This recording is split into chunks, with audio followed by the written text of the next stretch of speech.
सावित्रीबाई फुले 3 जनवरी 1831 में महाराष्ट्र के नायगांव में पैदा हुई थी। उनका जन्म माली समुदाय में हुआ था, जिन्हें भारतीय जाति व्यवस्था की वर्ण व्यवस्था में शूद्र माना जाता था। इस समाज के लोग अधिकतर माली और कुल वाले की तरह काम करते थे।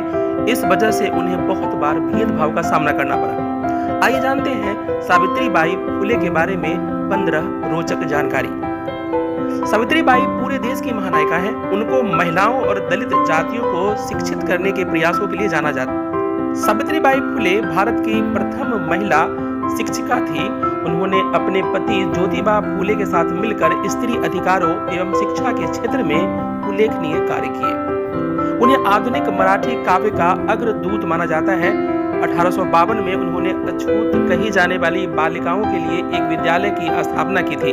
इसके बाद उन्होंने लड़कियों के लिए 1-2 नहीं बल्कि 18 स्कूलों का निर्माण कराया। वे स्कूल जाती थीं तो विरोधी लोग उन पर पत्थर फेंकते थे और उन पर गंदगी फेंक देते थे। सावित्रीबाई एक साड़ी अपने थैले में लेकर चलती थी और स्कूल पहुंचकर गंदी कर दी गई साड़ी बदल लेती थी। 9 साल की उम्र में ही सावित्रीबाई फुले की शादी हो गई थी। उस समय उनकी पति ज्योतिबा फुले की उम्र 13 साल थी। एक विधवा ब्राह्मण महिला आत्महत्या करने जा रही थी, जिसका नाम काशीबाई था। काशीबाई गर्भवती थी और लोक लाज के डर से वह आत्महत्या करने जा रही थी, लेकिन सावित्रीबाई ने उनके खौफनाक कदम उठाने से रोका। वह काशीबाई को अपने घर लाई और डिलीवरी कराई। उन्होंने काशीबाई के बच्चे का नाम यशवंत रखा और उसे अपना दत्तक पुत्र बना लिया। सावित्रीबाई ने यशवंत को पढ़ा लिखाकर एक डॉक्टर बनाया। सावित्रीबाई ने अपने पति के साथ मिलकर सत्यशोधक समाज की स्थापना की। दोनों ने सत्यशोधक समाज की शुरुआत की, जिसके माध्यम से वे सत्यशोधक विवाह प्रथा शुरू करना चाहते थे, जिसमें कोई दहेज नहीं लिया जाता था। सावित्रीबाई फुले खेल और तैराकी में माहिर थी।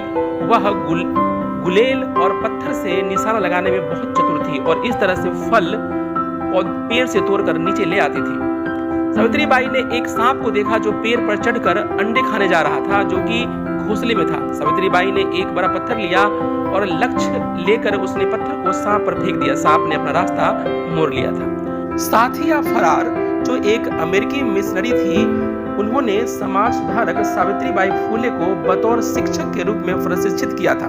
वह मिशनरी के रूप में विदेश भेजी जाने वाली पहली अविवाहित अमेरिकी महिलाओं में से एक थी। वह 1827 से 1862 में अपने मृत्यु तक भारत में रही और काम किया। 10 मार्च 1897 को प्लेग के कारण सावित्रीबाई फुले का निधन हो गया। गौरतलब है कि प्लेग महामारी के दौरान सावित्रीबाई प्लेग के मरीजों की सेवा करती थी। प्लेग से प्रभावित एक बच्चे को सेवा करने के कारण वह भी प्लेग से प्रभावित हुई और इस कारण उनकी मृत्यु हो गई।